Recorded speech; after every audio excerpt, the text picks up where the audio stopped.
Hey everyone, welcome. It's Baron. Grinding Gear Games just showed off all the important details for the upcoming Path of Exile 2 open access release in a long-anticipated live stream event. It was a massive stream with the main presentation lasting over 90 minutes, followed by a lengthy Q&A with popular player and content creator Ziggy D. At one point it had over 500,000 people watching. In this video, I'll be giving a brief recap of the stream, overviewing some of the most crucial information.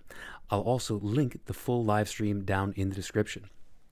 For those who are unaware, Path of Exile 2 was originally conceptualized as a simple overhaul and expansion to the first Path of Exile game, but as the developers' vision for it grew, it eventually needed to become its own game, which has now been in development for over 6 years. Just a couple weeks from now, on December 6th, GGG will unlock an open access beta test for the game, which will last at least 6 months and potentially up to 12 before the official free-to-play release. The intent is for Path of Exile 1 and 2 to alternate league launches every couple months, to give players the opportunity to play both games in alternating cycles if they want. This open access beta can be accessed by purchasing a $30 support pack. This $30 will also come with points to spend on cosmetic microtransactions which apply across both Path of Exile 1 and 2. Keep in mind that this $30 is only to play open access. If you want to wait, that's totally okay. When the game launches in full sometime next year, it will adhere to Path of Exile's usual free-to-play model. Long-term Path of Exile players who have spent at least $480 on microtransactions over the years do not have to spend the additional $30. They will get access automatically, though of course they can still choose to purchase the supporter pack if they want the included microtransactions. In addition to that information, today's livestream covered the following: introductory cinematic and gameplay trailers, an introduction to the basic plot, the 6 classes we will be able to play at the beginning of open access, with 12 total classes planned, some information about skill and support gems, basic game mechanics and changes from Path of Exile 1, the passive tree, itemization and crafting, the process of choosing an Ascendancy subclass and what some of them are, and then a massive section on the endgame structure after the campaign. So let's dive in and touch on each. The trailers. My major note on the trailers is just how polished they looked.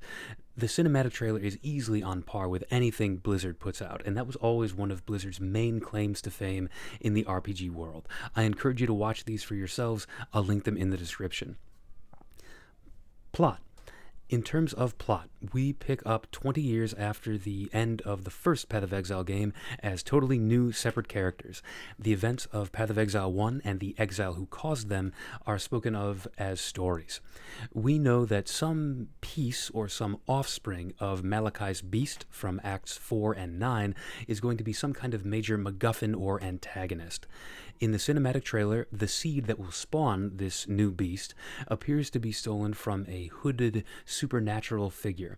It is strongly implied to be the god Sin from Path of Exile 1, and he was indeed the creator of the original beast, but this could be misdirection, and the hooded figure could be someone else entirely, or even our own character from Path of Exile 1, if they wanted to make a nod to the Diablo 2 story, which also picks up years later and involves a hooded figure who is your character from back in Diablo 1. In any case, our new character for Path of Exile 2 starts the game on the Gallows in Rayclast. Of course they do. The same continent PoE 1 takes place on. We have apparently been apprehended by some cult trying to make use of the beast's power to achieve some nefarious goal.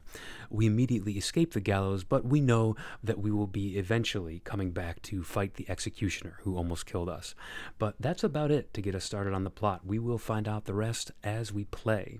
In terms of classes, we pretty much knew all this already. They showed off some new cool skills for each class, and they did indicate that each class would have around 20 to 25 active skill gems that are sort of associated with that class. The game will, by default, only recommend gems that are kind of associated with a particular class, but that is easy to toggle off.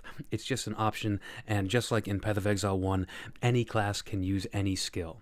With some changes to the skill tree that we'll discuss in a minute, it may be even easier than before to do an out-of-character build. Gems. So, as you may be aware, if you followed any kind of Path of Exile 2 news up until now, the main change in how skill gems work is that they exist as their own item slots. You don't have to worry about getting linked sockets on your other gear. Gems are their own thing off to the side. You can now choose gear on its own merits, and you only need to worry about links in the sense that you are increasing the number of links to support your skills by simply getting better versions of what are called uncut skill gems, and then you choose your desired skill for that uncut skill gem. They also talked about trying to make support gems more about altering skills than strictly boosting damage. I've heard them go back and forth on this point a couple times during the development process, but right now they're focusing more on accessory effects, things like stunning, chaining, pinning, culling, creating more projectiles, stuff like that. And then to further increase the feeling of variety between different skill setups, they are allowing many skills to be 6-linked on one build, but only allowing one copy of each support gem per build. So I'm honestly not sure how I feel about that, but we'll see how it goes in practice. I'm sure they've got their reasons, and it will be an interesting build limitation for us to work around. The other interesting change to skills is that now active skills granted by sources other than normal skill gems can be fully supported without limitations, just as though they did come from a skill gem. They don't have to sit out on some proverbial island all by themselves or remain reliant on supports that you can jam into whatever item grants them. Sometimes the item wouldn't have a socket at all, like if an item like a ring granted a skill. But now, no matter where the skill comes from, we will have the ability to fully support it, whether it comes from an item or even comes from an ascendancy, which, as we will see, is pretty common now. In terms of some generic mechanical changes, the current iteration of flasks is pretty ingenious, in my opinion. One permanent dedicated slot each for a life and mana flask, and then something called charms in place of utility flasks. These are like a cross between a utility flask and a heist trinket. They have effects that are triggered under certain conditions automatically, but doing so consumes flask charges, so you need to be able to keep charges up to use them, just like now. It simply allows you to automate these utility effects long before the end game, whereas in Path of Exile 1, we have to wait for instilling orbs to become available, which doesn't happen until well into maps.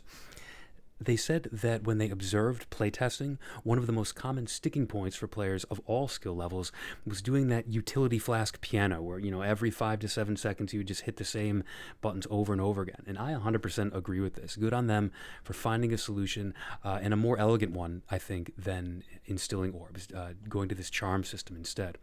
We heard that the number of slots for charms will increase as we get better belt items. It'll be tied to the belt item, apparently, and it will start at 1 available charm slot at some point during the campaign and eventually go up to 3. If they do keep this system, and I hope they do, I have some pretty cute ideas for how they might rework Mage Blood to still be a chase item while interacting with charms instead of utility flasks. Another general purpose change you're probably already aware of, there is a new resource added. It's being called Spirit. Spirit is a resource you will have a finite quantity of, just like life or mana, and it will be reserved the way that mana is in Path of Exile 1. You reserve Spirit, making it unusable for other things, in order to get permanent effects like auras.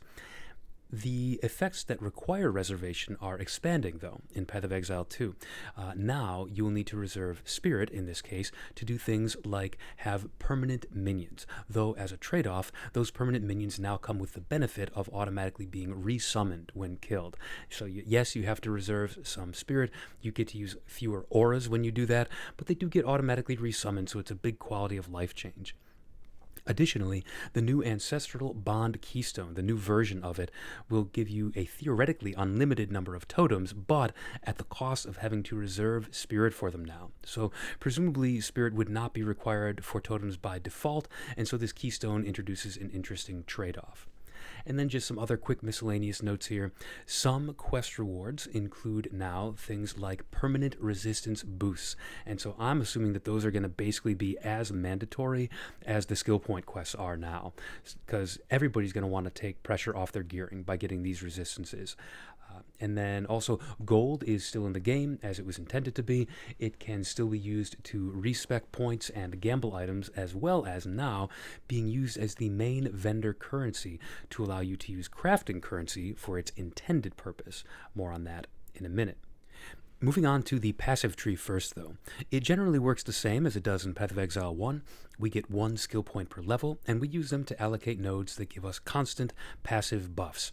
However, it has more nodes than the Path of Exile 1 tree. The vast majority of nodes have been changed to fit the new game, and there are a few other changes as well. Scion is gone, so there is no middle wheel. Jewel sockets are travel nodes now instead of off to the side, which, as a commentary, I consider that to be a nerf early on when you have to take those before you have a jewel to put in them, but then it's going to be a buff later because it saves you a skill point, right? And then attribute nodes can be assigned to any of the 3 attributes, and that is why I think off-class skill usage might be a little easier than before. You're not limited to the attributes around your starting area anymore. The way right now, if you start as a witch, well, you just get a lot of intelligence around there. However, counter to that, the notable skill wheels around a class are still thematically tied to the character, so there will be some restriction on what you can easily do in terms of mixing and matching between classes and different archetypes of play. There are some new and changed keystones on the tree as well. In particular, I noticed that Mind over Matter is now 100% of damage taken from mana first, so that is a very drastic but very interesting change.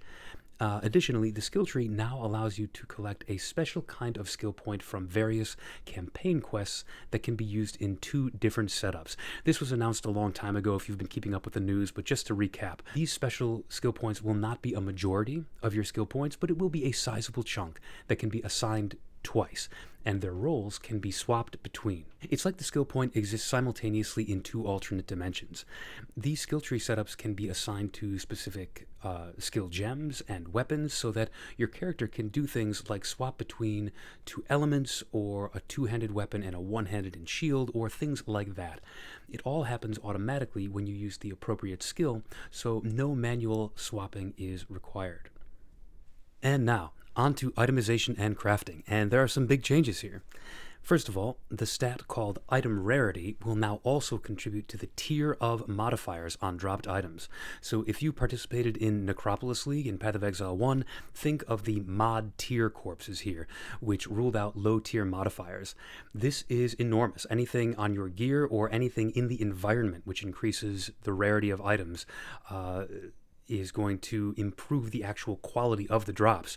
This allows GGG to massively cut down on the amount of loot that gets dropped, while also encouraging players to pick up and identify more of it further into the endgame, because loot from places with high rarity, like a tough boss or a juicy map, is going to be objectively more likely to be usable than loot from random white monsters.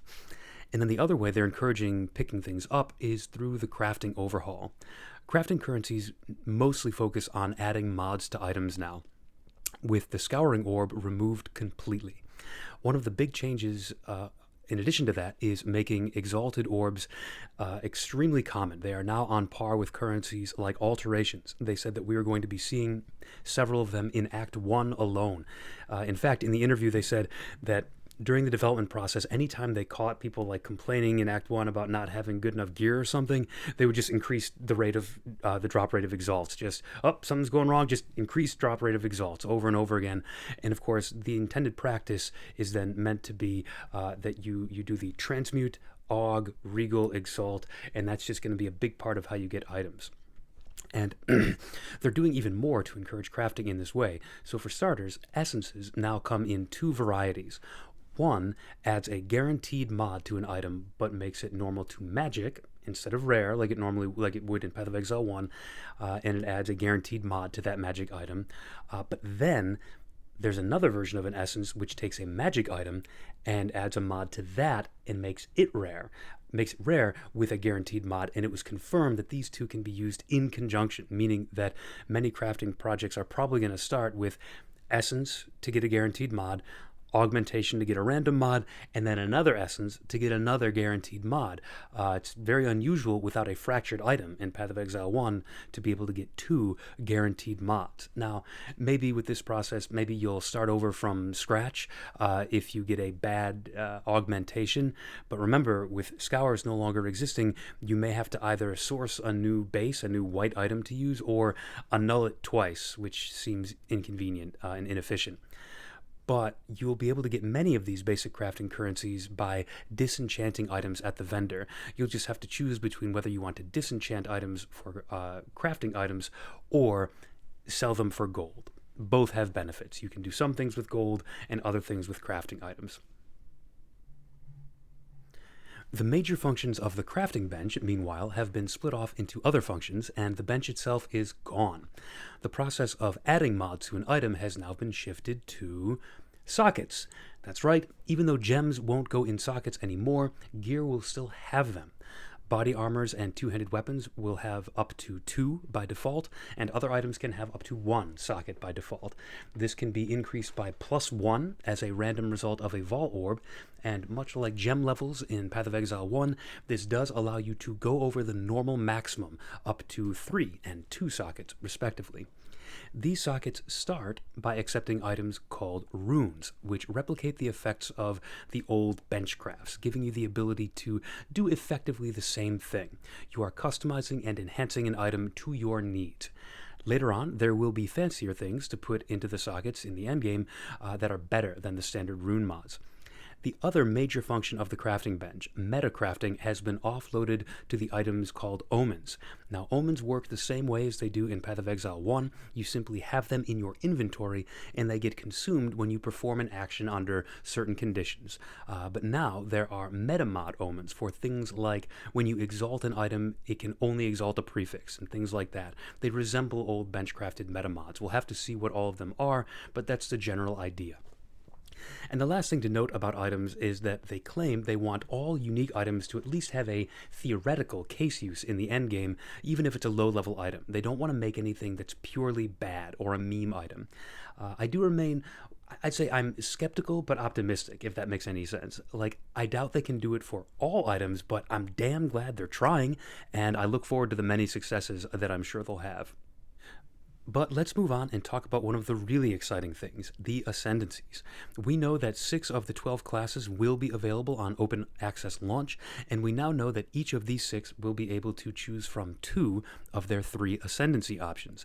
These Ascendancies seem, to me, very experimental and out there, only a few obvious, like, pure power notables, and more like gameplay-altering stuff. The Monk will have the Invoker Ascendancy, which focuses on elemental damage, and the very coolly named Acolyte of Chayula, which focuses on chaos damage, resistance, and a unique resource called Darkness. Ranger has the classic Deadeye and Pathfinder, though their nodes have been changed somewhat to fit the new game. I love that Pathfinder's node, they have one that reduces the movement penalty for moving and firing skills. This is something that is specific to Path of Exile 2. It couldn't have existed before, and I feel like this could be an underrated one. I want to try it out. The Sorceress has the Chronomancer, who of course controls time, as the name might suggest, and grants several skills directly with her Ascendancy points. I'm very interested in the Time Snap Notable, which resets cooldowns. We'll have to see what the cooldown on that skill is in turn. Could make some interesting combos. The other Sorceress Ascendancy is the Stormweaver. No surprises here. Shocks, critical strikes, and lightning damage seem to be the name of the game. The Witch, not to be confused with the Sorceress, is a separate class, and her first Ascendancy is the Infernalist. If you've ever played a game with a Pyromancer class, this is it. She even has the same themed ability as the Pyromancer from Vermintide, replacing her mana, which would drain down when used, with a resource called Infernal Flame, which instead ticks upward. It will slowly degenerate if not used for 2 seconds or more, but if it gets to maximum, it will instantly reset at the cost of hitting you with a massive fire damage hit equal to your maximum life and energy shield.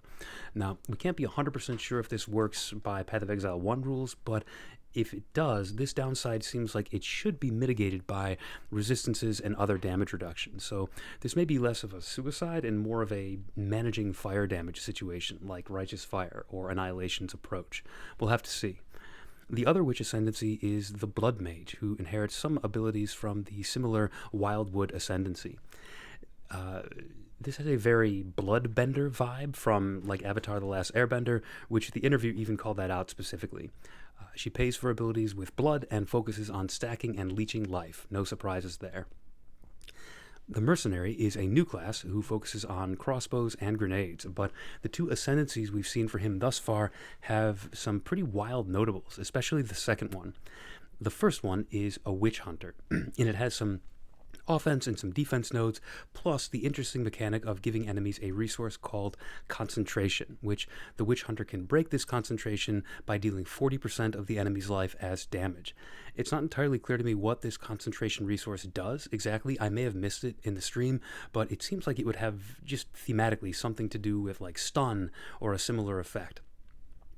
And the second mercenary ascendancy is weirder.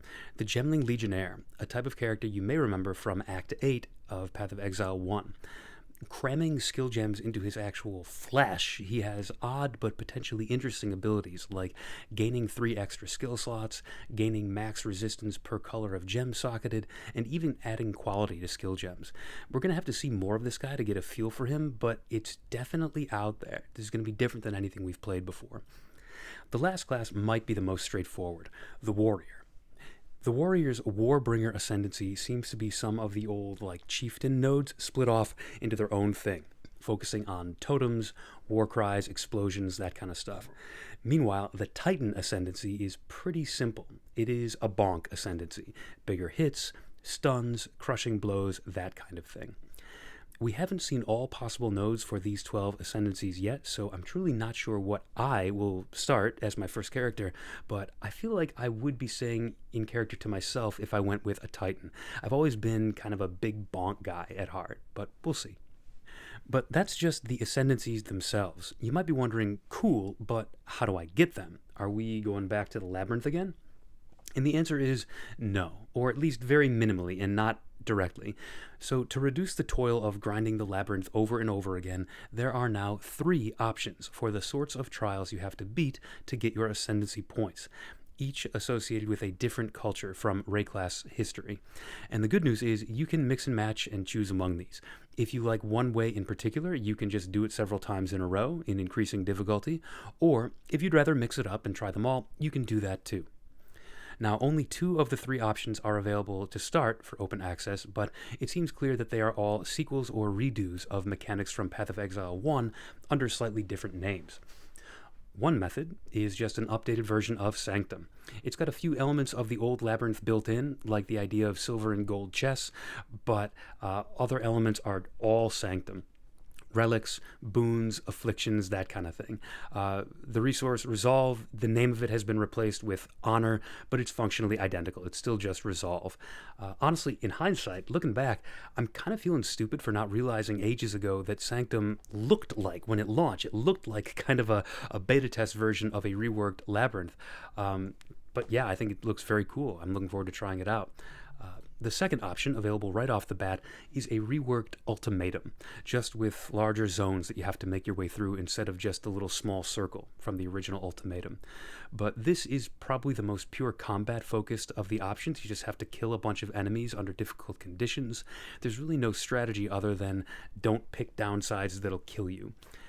Now, the third and final option hasn't been revealed yet, but given what culture it represents and given that the trial was right in the name before, I'm thinking it seems highly plausible that the Trial of Ancestors Auto-Battler from patch 3.22 could be on the cards as a reworked League mechanic from Path of Exile 1 to be the third type of trial you can choose. Ziggy D also made this point in the question and answer, and so I was already there with him, so I think that we might be right. It's pure speculation, but I think if you wanted to take a smart guess, Trial of the Ancestors could be the third type. And that brings us to the end of Ascendancies and Ascension. With that, let's go to the endgame, because there is a lot to cover in a short amount of time. I'll try and hit the highlights. So first up, although the game will have 6 acts eventually, for now we are just going to be playing through acts 1 through 3 twice on increasing difficulty, the way Path of Exile used to work, the way Diablo used to work. This was just done to give the developers time to focus on the endgame before open access, so that we're going to get a good version of the endgame to play around with. The release version of the game will not have difficulty levels for the campaign. It's just going to be acts 1 through 6. In this case, we'll just repeat acts 1 through 3 twice. In any case, for the endgame itself, we are starting with 7 different endgame systems, and more will be added over time. The central feature, the first system, of course, is the Atlas. But it's not the Atlas as we know it. It's this colorful, like an actual map of a physical area, and the individual dots don't represent set maps that are the same for all of us. It is basically a delve atlas complete with biomes. I assume Jorgen is absolutely loving this, I hope. It is infinitely progressing in all directions, and it is procedurally generated. No two atlases will be the same. You can see where you're going in advance by several nodes or several maps in advance, so you can target the sorts of maps and features you want to hit. And there are features other than maps on the atlas, various towers and boss encounters and other mysterious things. But you access the regular maps by using an item called a waystone. And you can think of it this way. A waystone basically is a map, but a waystone is to a Path of Exile 1 map what uncut gems are to Path of Exile 1 skill gems. So waystones come in different item levels, but are otherwise totally interchangeable. You use them as an entry token to get into maps while you explore the atlas. There are multiple paths to go where you need, up, down, left, right, and that is a good thing because one of the massive changes they've made is that if you fail a map, it is closed off. You can no longer complete it. They said that if you brick a map, you have to find another path to go around it. So I actually don't know what happens if you brick a bunch of different maps and lock yourself out of going in a certain direction. Maybe there are enough different connections between maps to effectively prevent that from happening. I just don't know. But it seems to me like the sort of thing where some experimental player might go out of their way and try to brick their atlas, like brick a map in a complete circle around the center of their atlas to try and just see what happens. So I wonder if there is an escape mechanism, and I assume there is, so I wonder what it will be. That if you completely brick everything, there's no further path out, how do you then escape? Like, is there like a cooldown, a timer or something that you eventually get to retry a map? We'll have to see.